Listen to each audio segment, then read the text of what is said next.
नमस्कार, मैं सुष्मेन पटेल प्रत्यक्षदर्शी समाचार से। आज हमारे बीच मौजूद हैं संदीप बंसल जी। संदीप बंसल जी अखिल भारतीय उद्योग व्यापार मंडल के राष्ट्रीय अध्यक्ष हैं और व्यापारियों के बहुत बड़े नेता हैं। आपके संगठन के बारे में बता दें कि आपके संगठन के बारे में अगर कहा जाए तो ये हिमालय का वो भाग है जहाँ से नदियाँ निकलती हैं। ऐसे ही बहुत सारे संगठन आज लखनऊ में, उत्तर प्रदेश में और कई सारे प्रदेशों में भी हैं जो इसी की शाखा के रूप में भी काम करते हैं। कुछ लोग तो खुद को अलग बताते हैं, लेकिन इसी की ब्रांच की तरह ही है। काफ़ी बड़ा संगठन है अखिल भारतीय उद्योग व्यापार मंडल। तो हमारे साथ मौजूद हैं अखिल भारतीय उद्योग व्यापार मंडल के राष्ट्रीय अध्यक्ष संदीप बंसल जी। नमस्कार। नमस्कार। तो सबसे पहला सवाल कि आपको कहाँ से महसूस हुआ कि संगठन बनाया, क्योंकि जिस जगह पे आप आज हैं यहाँ पर लोग पहुँचना चाहते हैं और उसी उम्मीद में कई सारे छोटे छोटे संगठन भी लोगों के बने। लेकिन आप उस समय आपने क्या स्थितियाँ देखी कि आपने व्यापार मंडल की शुरुआत की? मैं जब ग्रेजुएशन कर रहा था और ग्रेजुएशन करने के साथ साथ अपनी दुकान पर ऐशबाग रोड में हमारा वेल्डिंग इक्विपमेंट्स का सामान का प्रतिष्ठान था, वहाँ पर भी जाता था। तो ग्रेजुएशन करने के साथ साथ दुकान पर जाने के कारण तो व्यापार को भी समझने लग गया था।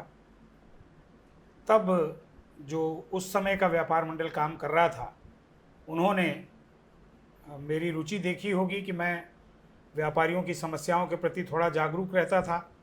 भ्रष्टाचार के प्रति मैं प्रारंभ से, शुरू से हमेशा मैं मुखर रहा कि कतई भ्रष्टाचार आगे नहीं बढ़ना चाहिए।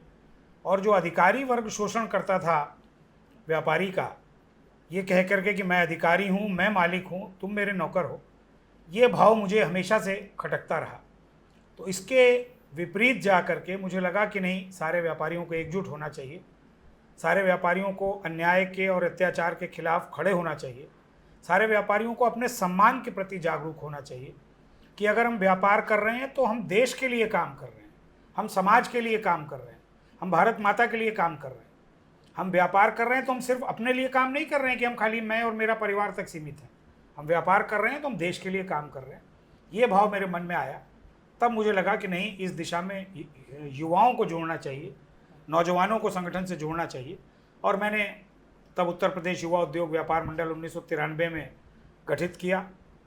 और आज मुझे लगता है कि उत्तर प्रदेश में और देश भर में व्यापारियों के सबसे सक्रिय और सबसे ईमानदार संगठन के रूप में अखिल भारतीय उद्योग व्यापार मंडल काम कर रहा है। तो जब आपने प्रारंभ किया होगा, तब कोई भी संगठन जब शुरुआत होती है तो काफ़ी मुश्किलें आती हैं। लोग जुड़ने में संकोच करते हैं, फिर सोचते हैं कि हमको मिलेगा क्या। सबसे पहले तो उनका सवाल ये होता है कि हम किसी के साथ खड़े होंगे तो सबसे पहले वो अपना लाभ सोचता है। तो ऐसी समस्याएं आपको भी हुई होंगी? निश्चित रूप से आज भी ये प्रश्न उठता है कि साहब हमको क्या मिलेगा, इतना बड़ा संगठन होने के बाद भी। हाँ, नहीं मतलब जो नीचे स्तर की बात मैं बता रहा हूँ, जब हमारे कार्यकर्ता, जो पदाधिकारी, वो जब किसी से कभी मिलने जाते हैं, हाँ। खास तौर पे जो महिलाएं हैं, उनका ये प्रश्न कभी कभार रहता है कि हमको संगठन से जुड़ने से क्या लाभ है। तो मैं ये बताना चाहता हूँ कि प्रारंभिक तौर पर ये समस्या ज़्यादा आती है जब आप संगठन प्रारंभ करते हैं कि मुझे क्या। समाज का जो हमारे स्वरूप है वो मैं, मेरा परिवार तक सीमित है।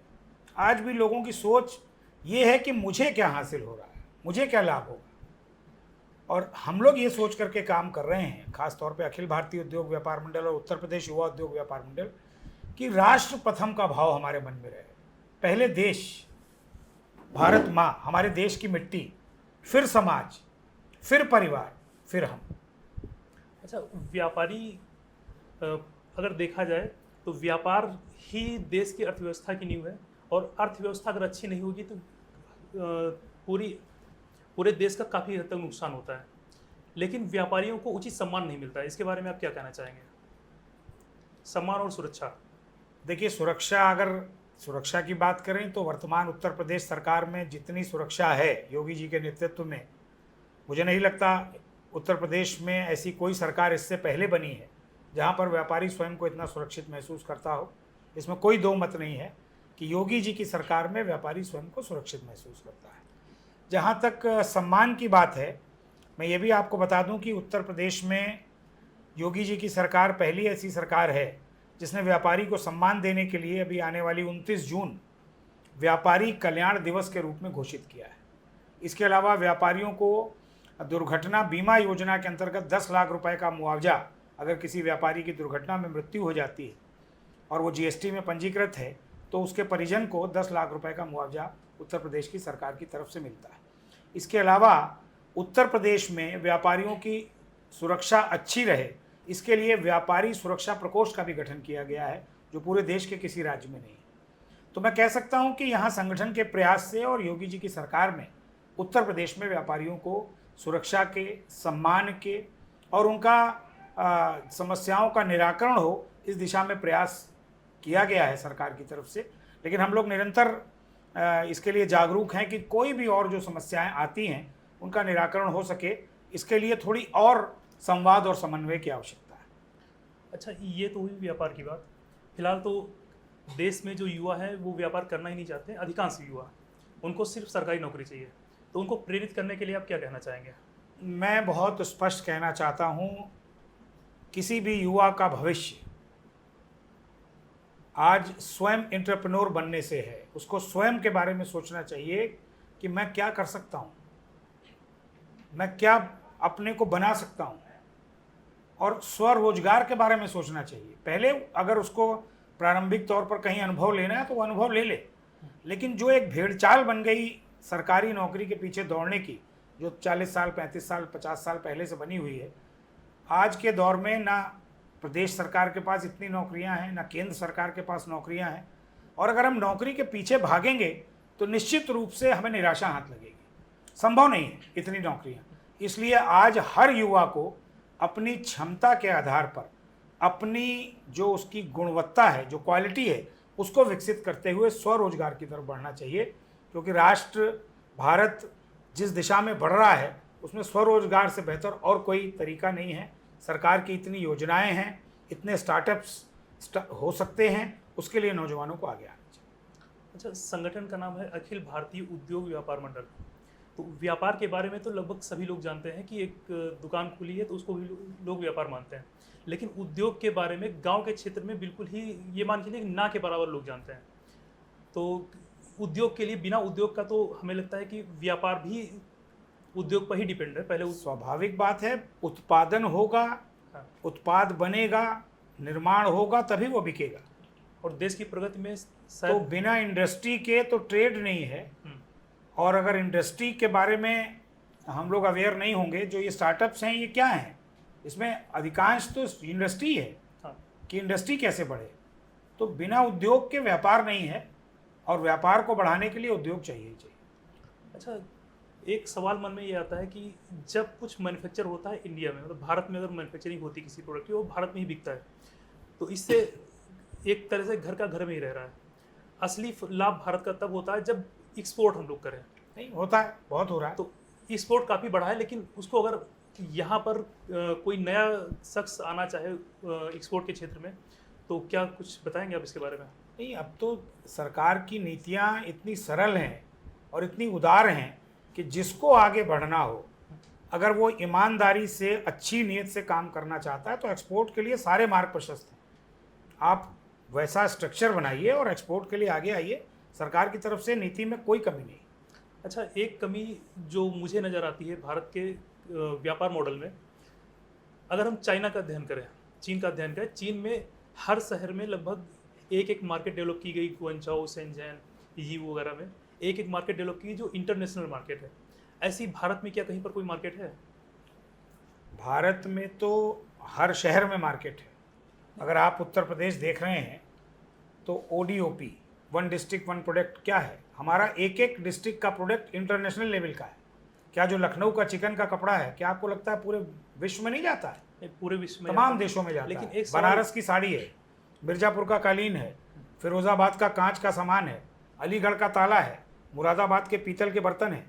ये सब सामान जितने भी हैं, ये पूरे इंटरनेशनल लेवल के बाज़ार में विकसित आगे जा रहे हैं। तो एक आवश्यकता मुझे जो महसूस होती है, जो मेरा, क्योंकि मैं भी टूर पे रहता हूँ तो अक्सर देखता हूँ, कभी चाइना गया तो मैंने चाइना में, क्योंकि पिछले 2 दशकों में चाइना ने बहुत तेज़ी से प्रगति की है। इसलिए मैं चाइना के ही ज़्यादा उदाहरण देना चाहूँगा। चाइना में ग्वांझाऊ, शेंझेन, यू इन सब की एक अलग-अलग मार्केट है, जहाँ पर मल्टी स्टोरी बिल्डिंग तो साथ ही बनी, बहुत फैसिलिटी के साथ बनी हुई है। वहाँ पर उस प्रदेश के जितने भी प्रोडक्ट होते हैं उस एक मार्केट में उपलब्ध होते हैं। कोई भी बाहर से, विदेश से, चाहे भारत से, अमेरिका से, कनाडा से, कहीं से भी जाके वहाँ पर प्रोडक्ट परचेज कर सकता है। अगर आप महसूस करें ईमानदारी से, पिछले 5 सालों में, 4 सालों में और उससे पिछले 5 सालों में चाइना का जितना तेज़ी से भारत में माल आना प्रारंभ हुआ था वो कम हुआ है। ये तो बिल्कुल सही बात है। वो इसलिए कम हुआ क्योंकि हम मार्केट कैसे भी बना लें, किसी भी प्रकार का हम मार्केटिंग करने का प्रयास करें, लेकिन अगर हमारी गुणवत्ता नहीं है, अगर हमारी क्वालिटी नहीं है, हम बाज़ार में टिक नहीं पाएंगे। तो हमारे भारत का जो प्रोडक्ट हो वो गुणवत्ता परक हो, ताकि पूरे विश्व का जो ट्रेडर है, जो विश्व के अन्य देश के लोग हैं, वो हमारे भारत के सामान को मंगाएं, भारत से सामान खरीदें। ये हमारी प्राथमिकता होनी चाहिए कि हमारी जो क्वालिटी है वो विश्व में सर चढ़ कर के बोले कि भारत का बना सामान बढ़िया सामान, उच्च गुणवत्ता का सामान। तब हमारी जो आप कहना चाहते हैं कि मार्केट और प्रोडक्शन वो बढ़े। एक चीज़ तो यहाँ पर जो भारत में हुई है, 1 डिस्ट्रिक्ट 1 प्रोडक्ट, ये बहुत बढ़िया, मतलब एक जिला एक उत्पाद, लेकिन इसको गति शायद नहीं मिल पा रही है जो मिलनी चाहिए थी। क्योंकि राज्य में भी सरकार हुए लगभग 7 साल हो रहे हैं, अभी वो प्रोडक्ट का असर भारतीय मार्केट में दिखा नहीं है। नहीं है, उतना नहीं है, 100% नहीं है, लेकिन है। ODOP का असर है। क्या आप समझते हैं कि जो भदोही का कालीन है जो लोग उपयोग करते हैं या जिन देशों में ज़रूरत है, बहुत एक्सपोर्ट होता है? क्या लखनऊ से चिकन का कपड़ा एक्सपोर्ट नहीं होता? बहुत एक्सपोर्ट। तो ये सारे प्रोडक्ट हमारे उत्तर प्रदेश के जो हैं पूरे विश्व भर में एक्सपोर्ट हो रहे हैं। खाली उत्तर प्रदेश नहीं, देश भर में जहाँ जहाँ जो जो चीज़ बनती है, जैसे हमारे पंजाब में साइकिल का सारा पार्ट्स पंजाब में बनता है, मशीनरी का पूरा आइटम जो पूरे भारत में इस्तेमाल होता है वो पंजाब, उसका बटाला उसकी मुख्य मार्केट है, अमृतसर है, बटाला है। ये पूरे देश में कहीं पर भी जाता है या विश्व में कहीं जाता है, मशीनरी के कल पर्जे पंजाब से जाते हैं। हर राज्य अपनी एक अलग अलग विशिष्टता रखता है और उसके साथ वो उसका वो करता है। आवश्यकता और अच्छा बनाने की है, और मुझे लगता है भारत सरकार जो काम कर रही है इस मोदी 3 के कार्यकाल में, इसमें भी और वृद्धि होगी और भारत का व्यापार और उद्योग और बढ़ेगा। यहाँ पर उत्तर प्रदेश में ही अगर बात करें तो उत्तर प्रदेश की जो होलसेल मार्केट है वो काफ़ी कंजेस्टेड बनी हुई है, चाहे अय्यागंज हो या जो भी होलसेल मार्केट है, तो उसके बारे में क्या सरकार कुछ कर सकती है? देखिए, ये पुरानी बाज़ारें हैं, चाहे अय्यागंज की बाज़ार हो, चाहे आपके रकाबगंज सुभाष मार्ग की बाज़ार हो, अमीनाबाद है, तो धीरे धीरे सरकार अपनी तरफ से प्रयास तो कर रही है कि यहाँ पर भी, जब ये बनी थी बाज़ारें तब पार्किंग की सुविधा नहीं थी, और अब चूँकि बाज़ार छोटी हो गई, शहर बड़ा हो गया, तो फिर भी अंडरग्राउंड पार्किंग बनाई गई। अमीनाबाद में झंडे वाले पार्क के नीचे पार्किंग बनी है। और भी सरकार का प्रयास है, हम लोगों का भी प्रयास है, जो लोग इस व्यापार मंडल में काम कर रहे हैं, कि सरकार को बताएं इस दिशा में कि भाई डेंस्ड आबादी है, मतलब घनी आबादी वाला क्षेत्र है, तो वहाँ पर ना पार्किंग की सुविधा है, ना गाड़ियाँ आ पा रही। तो कुछ ना कुछ सरकार जो कर सकती है वो कर रही है। हम लोग का भी निरंतर प्रयास है कि उसमें अच्छा बाजार जो बना विकसित रहे, इसके लिए प्रयास जारी है। अच्छा, समय समय पर मांग उठती है कि अमीनाबाद या फिर जो कंजेस्टेड मार्केट है उनको उठा के लखनऊ से बाहर कहीं पर शिफ्ट कर दिया जाए। व्यावहारिक रूप से संभव नहीं है कि पूरी बाज़ार कहीं शिफ्ट कर दी जाए। जो अमीनाबाद है वो अमीनाबाद ही रहेगा, जो हज़रतगंज है वो हज़रतगंज ही रहेगा। बाज़ार नहीं चेंज हो सकता, क्योंकि यहाँ जो आ रहा है, आने वाला वर्ग चेंज हो सकता है। अमीनाबाद आज से 20 साल 25 साल पहले कार लोग लेकर के आते थे, गाड़ियाँ लेकर के आते थे। आज गिने चुने लोग गाड़ी लेकर के आ पाते हैं, गाड़ियाँ कहीं और खड़ी कर देते हैं, पैदल आते हैं। मोटरसाइकिल वाले लोग आते हैं, या पैदल वाले ही लोग आते हैं जो ई रिक्शा और दूसरी सवारी से ज़्यादातर आते हैं, या जिनको आना है वो फिर जैसे तैसे व्यवस्था करके आते हैं। तो बाज़ार जिसको आना है वो आना है, बस ये ज़रूर होता है कि गाड़ी लेकर के आप नहीं आ सकते, आपको अपने साधन से आना पड़ता है। देखिए, मेक इन इंडिया तो भारत का भविष्य है।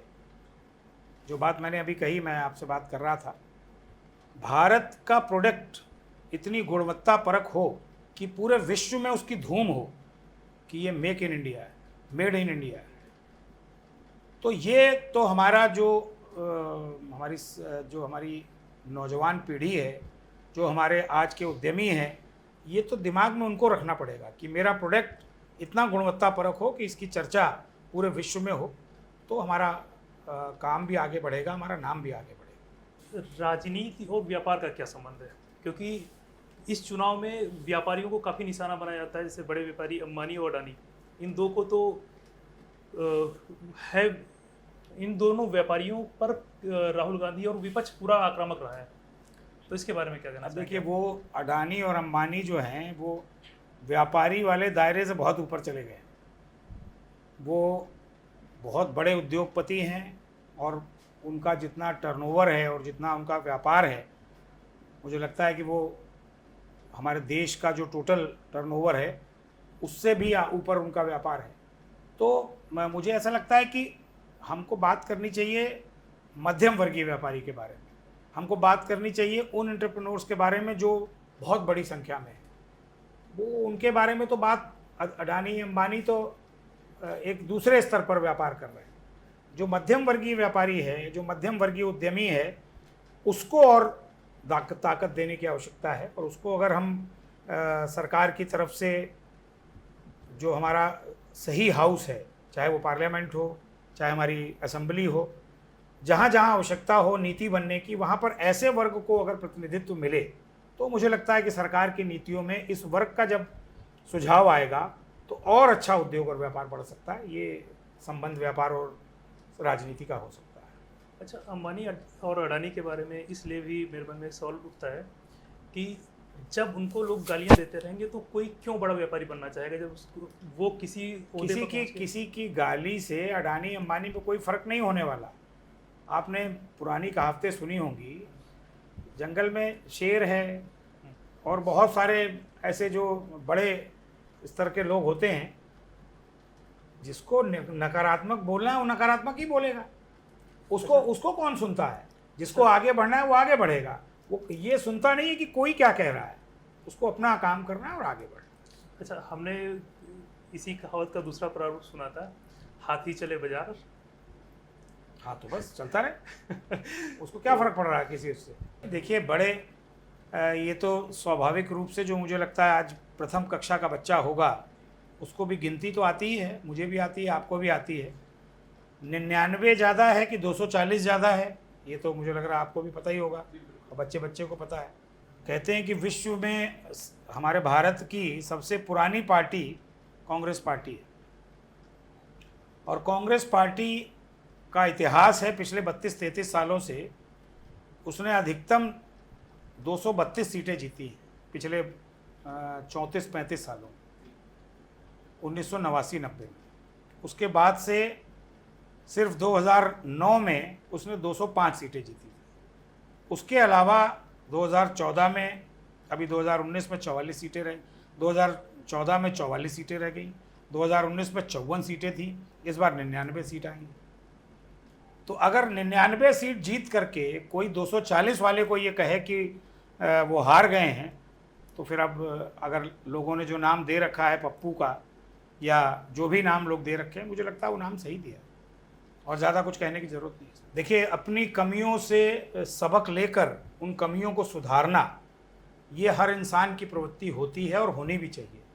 और मुझे लगता है कि भारतीय जनता पार्टी का नेतृत्व 100% बहुत गंभीरता से इस पर मंथन में जुट गया है और उन कमियों को दूर करते हुए, उन बाधाओं को, जिन बाधाओं ने मार्ग में अड़चन पैदा की, उन बाधाओं को दूर करते हुए 2027 तक एक मजबूत आधार, जैसा पहले अभी 2022 के चुनाव में था, उससे और बढ़ कर के आधार अपना तैयार कर लेगी, ऐसा मेरा पूरा भरोसा है।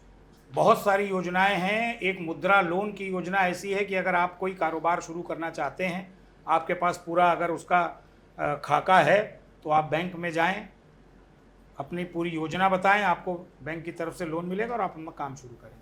अगर आपका नीयत साफ़ है आपकी और आपके पास नीति है, तो 100% आपको सफलता मिलेगी, ये मैं कहना चाहता हूँ। बस ये दोनों बातें लेकिन ध्यान रखनी पड़ेंगी, नीयत साफ़ हो, नीति स्पष्ट हो, तो आपको सफलता मिलेगी। इतना लंबा करियर जो आपने बिताया है, इसमें कुछ न कुछ ऐसी दिलचस्प घटनाएं होंगी जो आप किसी साझा करना चाहें। बहुत सारी दिलचस्प घटनाएं हैं, उसमें अगर बताने लगूंगा तो पूरी किताब लिखनी पड़ेगी। कोई एक घटना। आपने शुरू में एक प्रश्न किया था कि आपने कैसे इतना संगठन बड़ा खड़ा किया और कैसे। मैंने क्या किया, साथियों ने किया। मैं अपनी दुकान पर बैठा था, ऐशबाग रोड पर मेरा प्रतिष्ठान आज भी है। उस ज़माने में आपको याद होगा कि आज से 20, 22, 25 साल पहले गैस के सिलेंडर की बड़ी शॉर्टेज हुआ करती थी। पता नहीं आप लोगों ने वो समय देखा कि नहीं। और खड़खड़े पर गैस के सिलेंडर आया करते थे। तो हमारे घर से भी हमारी दादी जी ने और परिवार ने कहा कि भाई ये सिलेंडर हमारे खाली हो गए हैं, इनको भरवाना है और अपनी दुकान पर रख लो, कोई खड़खड़े वाला आएगा। तो उस समय शॉर्टेज होती थी, तो घर से सिलेंडर आकर के वहाँ रखे हुए। तब तक हम लोग का, चूँकि मैंने आपको बताया फैब्रिकेशन से संबंधित काम था, एक AE स्तर के अधिकारी, असिस्टेंट इंजीनियर स्तर के अधिकारी, उनके भी 2 सिलेंडर, उन्होंने कहा ये हमारे प्रोजेक्ट मैनेजर के 2 सिलेंडर हैं, ये भी भरवा देना भाई, क्योंकि हम लोग मेन सड़क पर बैठे थे और यहीं से खड़खड़े वाले निकलते थे। इत्तेफाक से एक ही खड़खड़े वाला पूरे दिन में निकला होगा और उसके पास एक ही सिलेंडर था। तो वो उन प्रोजेक्ट मैनेजर का जो भी सिलेंडर उन्होंने दे के रखा था, उसको हम लोग ने भरवा दिया। मैं तो खैर कॉलेज से जब अपने आया, शाम को हम लोग बैठे थे, तो वो आए जल्दी से, मतलब आए और उन्होंने कहा जीप में हमारे दोनों सिलेंडर रखवा दो। तो उनसे कहा गया कि 2 सिलेंडर नहीं, एक ही सिलेंडर भर पाया और एक ही खड़खड़े वाला आया था, उसके बाद एक ही सिलेंडर। तो वो बड़े नाराज हो गए एकदम से, वो अधिकारी जो थे, और उन्होंने कहा मैं तुम्हारा काम बंद करवा दूंगा, तुम्हारी दुकान बंद करवा दूंगा। और प्रोजेक्ट मैनेजर का सिलेंडर था और ये वो, और मैं दुकान पे इत्तेफाक से काउंटर पे बैठा हुआ, उससे रहा नहीं गया, मैं खड़ा हो गया। मैंने उनका गिरबान पकड़ लिया। मैंने कहा सुनिए मिस्टर, आपके नौकर नहीं, आपके कर्मचारी नहीं, व्यापार कर रहे हैं सम्मान के साथ। मेरी दादी जी ने, मेरी माता जी ने कहा था कि ये सिलेंडर भरवा देना, हमने अपना नहीं भरवाया, अपना रह गया खाली, अभी भी ये पड़ा। आपका सिलेंडर इसलिए भरवा दिया कि शायद आपकी आवश्यकता हमसे ज़्यादा है, और आप हमको ऐसे ट्रीट कर रहे हैं जैसे हम आपके यहाँ कर्मचारी, और कर्मचारी को भी ऐसे ट्रीट नहीं किया जाता। हम व्यापार कर रहे हैं सम्मान के लिए। हमने कहा नहीं करना आपके साथ ऐसा व्यापार। तब मेरे पिताजी ने, चाचा जी ने मुझे रोका, कहा अरे तुम सब व्यापार बंद करा दोगे। एक डर ऐसा अधिकारी के बारे में रहता था। मैंने फिर उस समय कहा कि मुझे इस तरह का व्यापार नहीं करना है। अगर सम्मान नहीं है व्यापार में तो ऐसे व्यापार करने का कोई लाभ नहीं। तब मेरे मन में पक्का निश्चय हुआ कि नहीं, व्यापारी को सम्मान दिलाने के लिए इस क्षेत्र में एकजुटता की आवश्यकता है। व्यापारी सब एकजुट होगा तब उसका सम्मान बढ़ेगा। उसी भाव ने आज ये उत्तर प्रदेश युवा उद्योग व्यापार मंडल और अखिल भारतीय उद्योग व्यापार मंडल जैसा संगठन खड़ा है। तो आप सभी ने देखा श्री संदीप बंसल जी का उद्योग और व्यापार करने वाले लोगों को सम्मान दिलाने के लिए जो संघर्ष था, वो आज किस मुकाम पर है। शायद ही कोई व्यापारी हो उत्तर प्रदेश का जो इन्हें नहीं जानता है, और सामान्य सा जीवन है, और रास्ते में कहीं आप मिलेंगे तो आपको भी आश्चर्य होगा कि इतना बड़ा आदमी ऐसे साधारण सा जीवन जी रहा है। तो इसी के साथ हम लोग बहुत बहुत धन्यवाद सभी प्रिय मित्रों को, बहुत धन्यवाद। आपका भविष्य उज्जवल हो। बहुत बहुत शुक्रिया।